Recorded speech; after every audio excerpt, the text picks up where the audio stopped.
आइए दोस्तों, स्वागत है आपका ज्ञानार्जन कुंज क्लासेस में। आज हम पढ़ेंगे मराठा राज्य और उसके संघों के बारे में। हम सबसे पहले इसमें देखेंगे मराठा शक्ति की अभ्युदय के बारे में कि किस तरह से मराठा शक्ति जो है वो अस्तित्व में आई। वो सब हम आज की अपनी क्लास में देखेंगे। और उसके बाद फिर हम जो अपनी कल की क्लास देखेंगे उसमें हम मराठा संघ और उनके मतलब उत्तराधिकार, शिवाजी के उत्तराधिकार के बारे में देखेंगे। दोस्तों, हम क्या करेंगे ना कि आपको जो भी मैं आज पढ़ाऊंगी उसका वीडियो जो उसका जो पीडीएफ है वो मैं टेलीग्राम पे शेयर कर दूंगी। और चैनल के डिस्क्रिप्शन बॉक्स में मैंने टेलीग्राम व्हाट्सअप दोनों का चैनल लिंक दे दिया है। आप वहां से जा करके इसका पीडीएफ जो है डाउनलोड कर लीजिएगा। ठीक है। और अगर आपको लगे कि मैं बहुत ज़्यादा स्लो बोल रही हूँ तो आप प्लीज़ मेरी वीडियो 1.5x की स्पीड से देखिएगा। तो चलिए शुरू करते हैं। हम मराठा शक्ति के बारे में पढ़ना शुरू करते हैं। इसके अंदर सबसे पहले हम पढ़ते हैं मराठा अभ्युदय के बारे में। दोस्तों, क्या हुआ था ना कि ये जो मराठा साम्राज्य था वो सबसे पहले मतलब इनका जो आरंभिक उत्कर्ष था वो देवगिरी के यादवों के अधीन था। इस राज्य के पतन के बाद मतलब अब जो देवगिरी के यादव थे उनके पतन के बाद जो मतलब देवगिरी यादव जो थे ना वो बहमनी राज्य की सेवा में चले गए थे। और मराठा जो थे वे बहुत ही ज्यादा वीर थे, साहसी थे, सैनिक गुणों से निपुण थे, जिसने मतलब जिसके कारण उन्होंने राजनैतिक जो उत्कर्ष है उसमें महत्वपूर्ण भूमिका निभाई थी। महाराष्ट्र की भौगोलिक स्थिति ने मराठों को मतलब विशेष सुरक्षा और युद्ध की जो गौरल्य पद्धति के विकास में मतलब एक विशेष योगदान दिया। गौरल्य पद्धति जो होती है ना वो मतलब ऐसी पद्धति है जिसके अंतर्गत पहले क्या मतलब क्या करते हैं कि पहले तो युद्ध लड़ते हैं, उसके बाद फिर मतलब जो मराठा थे वे वहाँ मतलब उनके क्षेत्र में बहुत ज्यादा पहाड़ी स्थिति थी जिसकी वजह से वे पहाड़ों में छिप जाया करते थे। और जब दुश्मन को ऐसा लगता था कि मराठा जो है चले गए तब वो फिर दोबारा आकर दुश्मन पर फिर से आक्रमण करते थे। इस तरह की मतलब युद्ध की तकनीकों को अपनाया जाता था इस पद्धति के अंतर्गत। भक्ति आंदोलन तथा धर्म सुधार आंदोलन के संत जो थे जैसे कि ज्ञानेश्वर, एकनाथ, तुकाराम, रामदास आदि संतों ने मराठा क्षेत्रवाद और राष्ट्रवाद की भावना को जगाने में अपना महत्वपूर्ण योगदान दिया था। इसलिए मराठा क्षेत्रवाद की भावना से ओतप्रोत थे। शिवाजी के बारे में इसके बाद हम सबसे पहले पढ़ते हैं। इनका जो समय काल था मतलब इनका जो जन्म था वो 1600 क्या कहें 27 में हुआ था। इनके बारे में पढ़ने से पहले हम सबसे पहले शाहजी भोसले को देख लेते हैं जो कि इनके पिताजी थे। शाहजी भोसले ने अपना जीवन जो है वह अहमदनगर के सुल्तान के एक सैनिक के रूप में शुरू किया था। और बाद में वे अपनी योग्यता के बल पर पुणे की जागीर प्राप्त करने में मतलब सफल रहे थे। अब इसके बाद फिर क्या हुआ कि शिवाजी का जन्म जो है वो शिनेरी के मतलब किले में अप्रैल 1627 में हुआ था। और इनकी जो माता जी जो थी उनका नाम जीजाबाई था जो कि देवगिरी के एक जागीरदार यादव राव की पुत्री थी। और इनके पिताजी का नाम तो मैंने आप लोगों को बता ही दिया, शाहजी भोसले इनके पिताजी का नाम था। शिवनेरी देवी के नाम पर ही इनका नाम जो है वो शिवाजी रखा गया। और इनके दादा कोंडदेव जो थे वे शिवाजी के वास्तविक संरक्षक माने जाते हैं, जो पूना में स्थित जो शाहजी की जो जागीरदारी थी ना उसकी देखभाल किया करते थे वे। इसके बाद हम इनके बारे में अगर देखें तो शिवाजी पर जो था धरकरी संप्रदाय के एक मतलब एक गुरु थे जिनका नाम रामदास था, उनका बहुत ज्यादा प्रभाव पड़ा। और यही जो थे वे शिवाजी के गुरु के रूप में जाने जाते हैं। हम इसके बाद फिर शिवाजी के जो आरंभिक अभियान थे, जो युद्ध अभियान थे, उनके बारे में देखते हैं। तो इसमें हम क्या देखते हैं ना कि 1643 में शिवाजी ने सिंहगढ़ दुर्ग पर अधिकार कर लिया था। और उस समय ये जो सिंहगढ़ का दुर्ग था ना वो बीजापुर के शासकों के अधीन हुआ करता था। इसके अतिरिक्त इन्होंने फिर चाकन, पुरंदर, सूपा, जावली आदि दुर्गों पर भी अधिकार कर लिया था। सन 1645 से 47 के बीच शिवाजी के द्वारा बीजापुर के एक महत्वपूर्ण दुर्ग राजगढ़, तोरण तथा कोंकण पर अधिकार करने कारण बीजापुर के जो सुल्तान थे उन्होंने सन 1648 में शिवाजी के पिताजी शाहजी भोसले को कैद कर लिया था।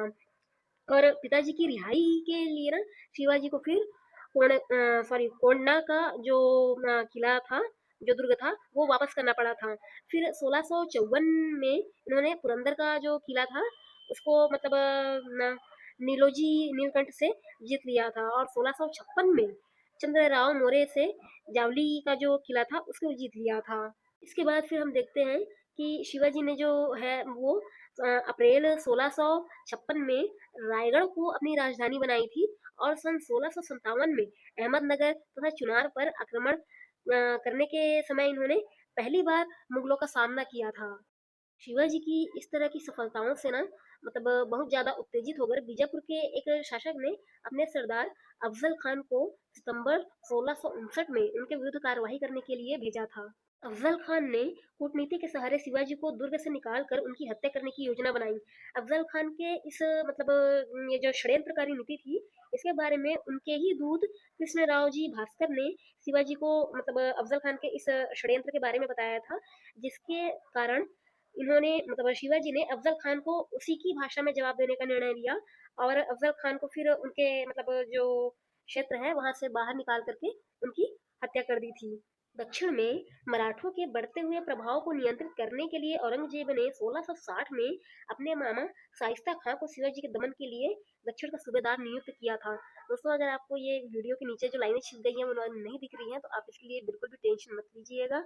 आप डिस्क्रिप्शन बॉक्स में मैंने लिंक दे दिया टेलीग्राम का, वहां से जाकर के इसका पीडीएफ डाउनलोड कर लीजिएगा, उसमें आपको क्लियर चीजें दिखने लगेंगी। 15 अप्रैल 1663 को रात्रि के समय शिवाजी ने शाइस्ता खान के पूना के शिविर पर हमला कर दिया। इससे शाइस्ता खान तो उसका अंगूठा कट गया, लेकिन वह फिर भी भाग निकला, वहां से बच निकला। उसके बाद क्या हुआ ना कि 16 जनवरी 1664 को शिवाजी ने मुगलों के सूरत बंदरगाह को लूटा था। ये सूरत बंदरगाह मुगलों का काफी समृद्ध बंदरगाह माना जाता था। इससे मुगलों की बहुत ज्यादा व्यापारिक गतिविधियां यहाँ से संचालित होती थी। सूरत के बंदरगाह को लूटे जाने के कारण ना मुगलों को ऐसा लगा कि उनकी प्रतिष्ठा को काफी ज्यादा ठेस पहुंच गई है, जिसके कारण औरंगजेब जो था वो और ज्यादा क्रोधित हो गया और उसने शाइस्ता खान को वापस बुला लिया और अपने एक राजपूत सेनापति जय सिंह को शिवाजी के दमन के लिए दक्कन भेज दिया। जय सिंह जो था ना, उसने इस समय जो सिचुएशन बना हुआ था उस सिचुएशन को कंट्रोल कर लिया और ये कहें कि फाइनली जो शिवाजी थे उनको पुरंदर की संधि करने के लिए उन्होंने एग्री कर लिया। उसके बाद फिर पुरंदर की संधि हुई। तो चलिए देखते हैं कि पुरंदर की संधि के क्या-क्या प्रावधान थे। इसके अंतर्गत पुरंदर की संधि के अंतर्गत जो पहला प्रावधान था, उसमें ये था कि शिवाजी को अपने 33 में से 23 किले मुगलों को देने पड़े थे और उनके जो शिवाजी के बेटे जो थे श्यामाजी, उनको मुगलों ने अपने दरबार में बुला लिया और उनको 5000 का मनसब दिया। दरअसल मनसब इस समय ना एक रैंक होता था, जो जितना बड़ा अधिकारी होता था उसकी उतनी बड़ी रैंक होती थी, उतना बड़ा मनसब होता था। जितना बड़ा मनसब होता था उतना बड़ा वो अधिकारी होता था, ऐसा माना जाता है। उसके बाद फिर इसका दूसरा प्रावधान जो था उसमें हम देखते हैं कि फरवरी 1670 में शिवाजी ने सिंहगढ़ के किले को फिर से जीता और सिंहगढ़ शिवाजी ने सूरत में दूसरी बार जो था आक्रमण किया था। 1671 में सोलाहर दुर्ग को शिवाजी ने जीता और इसके बाद फिर 1672 में इन्होंने बीजापुर से पन्हाला दुर्ग को एक बार फिर से जीता था और ये जो वो था ना कि संधि थी, उसके अंतर्गत शिवाजी ने ना मुगलों की तरफ से बीजापुर के जो बीजापुर के विरुद्ध युद्ध करना और उनकी सेवा करने का वचन भी मुगलों को दिया था, इसी पुरंदर की संधि के अंतर्गत। शिवाजी के आरंभिक जो युद्ध अभियान थे या उनकी जो विजय थी उनको देखने के बाद अब उनके राज्याभिषेक को देखते हैं। ओ सॉरी, ये 1674 है, गलती से गलत टाइप हो गया है। 16 जून 1774 को ना रायगढ़ जिले में काशी के एक प्रसिद्ध विद्वान गंगा भट्ट के द्वारा शिवाजी का राज्याभिषेक किया गया था। इस अवसर पर इन्होंने जो है वो हैंदव, धर्म उद्धारक व गौ ब्राह्मण प्रतिपालक और छत्रपति जैसी उपाधियां राज्याभिषेक के दौरान ही शिवाजी ने ली थी।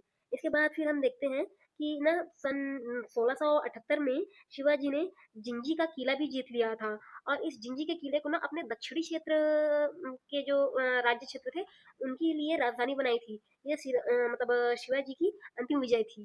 अब हम शिवाजी की जो प्रशासनिक व्यवस्था थी उसके बारे में पढ़ेंगे। शिवाजी और मराठों का जो प्रशासनिक व्यवस्था था वो मूलतः दक्कनी संरचना पर आधारित था। इनका साम्राज्य जो था वो मूलतः 2 भागों में विभक्त था, जिसमें से प्रथम भाग जो था वो सीधे शिवाजी और मराठों के अधीन था और इसी को स्वराज्य भी कहा जाता था। वहीं जो द्वितीय भाग था वो मुगलों के अधीन या बीजापुर के शासकों के अधीन था, लेकिन शिवाजी को वहां से कर के रूप में चौथ मिलता था, मतलब चौथ एक प्रकार का कर होता है जो शिवाजी को यहाँ से मिलता था। इसके बाद हम सबसे पहले देखते हैं शिवाजी के केंद्रीय प्रशासन के बारे में। तो यहाँ से हमें पता चलता है कि प्रशासन में राजा की सहायता के लिए एक मंत्री परिषद होती थी, जिसे अष्टप्रधान के नाम से जाना जाता है। इस अष्टप्रधान के अंतर्गत हम देखें तो सबसे पहले आते थे पेशवा। ये जो पेशवा थे इन्हें ही मतलब मुख्य प्रधान कहा जाता था। ये प्रधानमंत्री होते थे और संपूर्ण राज्य के शासन की जो देखभाल है वो यही करते थे। सरकारी प्रपत्रों पर भी राजा के नीचे इन्हीं की मुहर लगी होती थी। इसके अलावा फिर हम देखें तो अमात्य होता था, इसके जस्ट नीचे अमात्य आता था जिसको मजूमदार कहा जाता था। ये वित्त और राजस्व मंत्री हुआ करते थे। फिर इसके बाद तीसरा हम देखें तो हमें देखने के लिए मिलता है वाकिया नवीस। इन्हीं को मंत्री भी कहा जाता था। ये राजा और दरबार के जो प्रतिदिन की कार्यवाही होती थी उसके बारे में खबर रखा करते थे। इसके बाद फिर हम चौथे नंबर पे देखें तो श्रूनवीस आता था। इसे सचिव कहा जाता था। ये राजकीय पत्र व्यवहार या परगने का हिसाब किताब देखता था। इसे मतलब चिटनिस भी कहते थे। मतलब एक हिसाब से कह सकते हैं कि ये एक गृह मंत्री की तरह कार्य करता था। इसके बाद फिर हम इसका जो अगला वो है मतलब पांचवें नंबर का पद था उसके बारे में देखें तो ये जो दबीर था जो पांचवें नंबर का अधिकारी था, ये इसे सुमंत भी कहते थे। ये एक तरह का विदेश मंत्री होता था और जो विदेशों मतलब जो दूसरे राज्य हैं उनके साथ किस तरह के व्यवहार करने हैं उसके बारे में ये मतलब देख रेख उसकी किया करते थे। इसके बाद फिर हम देखते हैं सेनापति। सेनापति को ही सर नौबत भी कहा जाता था। सेनापति का जो काम होता था वो सेना संबंधी कार्यों को संभालना होता था। फिर हम छठवें नंबर के अगर इसके बारे में बात करें अधिकारी के बारे में तो यहाँ पे हम पंडित राव को देखते हैं जो कि अनुदान से संबंधित थे। ये अनुदान का लेखा जोखा किया करते थे और उसकी देखरेख किया करते थे। और जो हमारा आठवें नंबर का मंत्री होता था वो न्यायाधीश होता था। राजा के बाद यही मुख्य न्यायाधीश होते थे। राजा के बाद अगर कोई व्यक्ति न्याय दिया करता था या जिसकी न्याय को माना जाता था पूरे राज्य में, वह न्यायाधीश का ही न्याय होता था। इन आठों मंत्रियों में से जो न्यायाधीश और पंडित राव थे ना, इन दोनों को छोड़कर बाकी के सभी मंत्रियों को सैनिक कार्यों में व आक्रमण में भाग लेने की अनुमति प्राप्त थी। शिवाजी के केंद्रीय प्रशासन के बाद हम देखते हैं प्रांतीय प्रशासन के बारे में। जब इनकी प्रांतीय प्रशासन के बारे में देखते हैं तब हमें पता चलता है कि जो ग्राम था मतलब जो राज्य था, ग्राम गलती से मैंने वहां पर लिख दिया है वो राज्य है। जो राज्य था वो प्रांतों में बटा होता था और जिसका जो है प्रशासन सर कारनूल के नाम से मतलब जाना जाता था। शिवाजी का राज्य चार भागों में विभक्त था।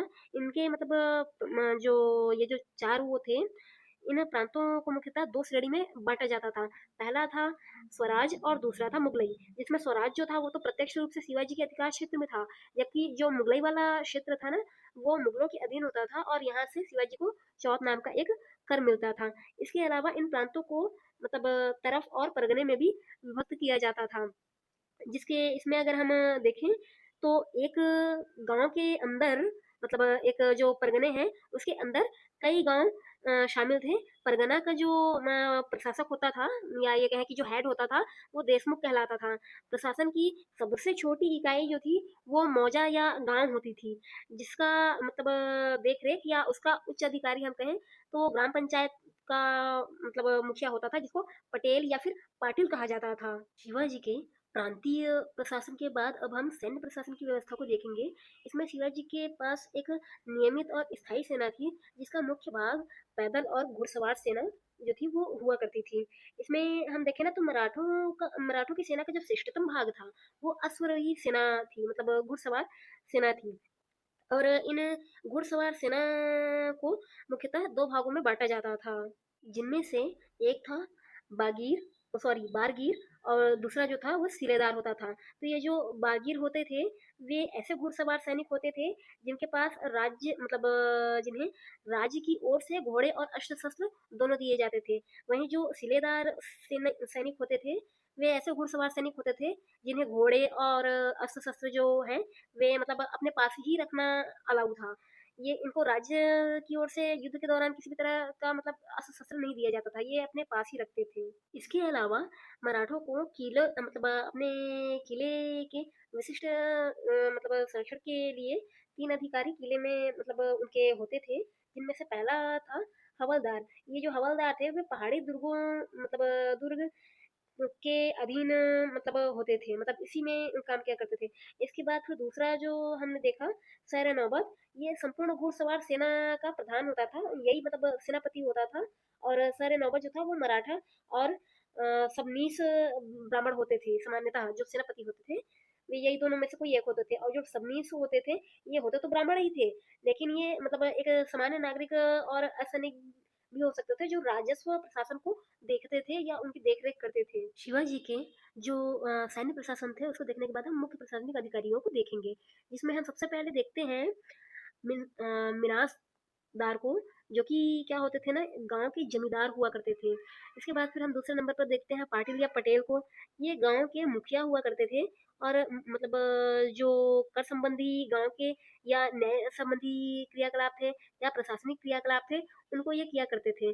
उसके अलावा हम तीसरे नंबर पे देखें तो कुलकर्णी या जो है चौगले आते हैं, इन्हें कुल लेखपाल भी कहा जाता है। दोस्तों, भूमि का लेखा जोखा रखना इनका मुख्य काम होता था।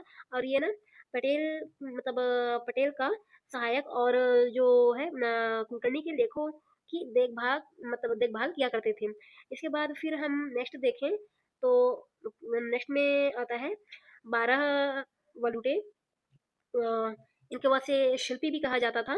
ये ग्राम की औद्योगिक आवश्यकताओं की पूर्ति करते थे, मतलब जो भी गांव में बनने का निर्माण वो होता था वो सब ये देखा करते थे। और जो पांचवा है वो छिप गया है, मैं आपको बता देती हूँ।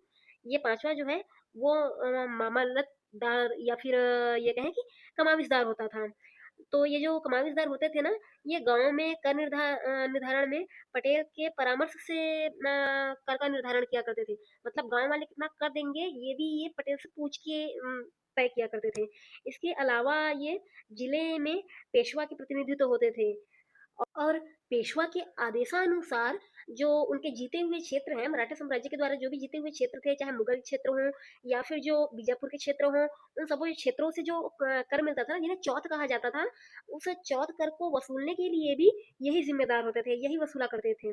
इसके बाद फिर हम देखते हैं कि मतलब नेक्स्ट जो देखते हैं वे हम देखते हैं देशमुख को। तो जो देशमुख होते थे ये मामलतदार या फिर जो कमाईदार के थे उनके ऊपर नियंत्रण रखा करते थे। और इसके बाद हम सबसे नीचे देखें तो देश पांडे एक अधिकारी होता है, लेकिन जिसकी पुष्टि के बिना कोई भी लेखा जो है वो मतलब पेशवाओं के द्वारा या राजाओं के द्वारा या उच्चाधिकारी के द्वारा स्वीकार नहीं किया जाता था। इन सब के बाद हम जो शिवाजी थे उनके भू राजस्व नीतियों के बारे में पढ़ेंगे।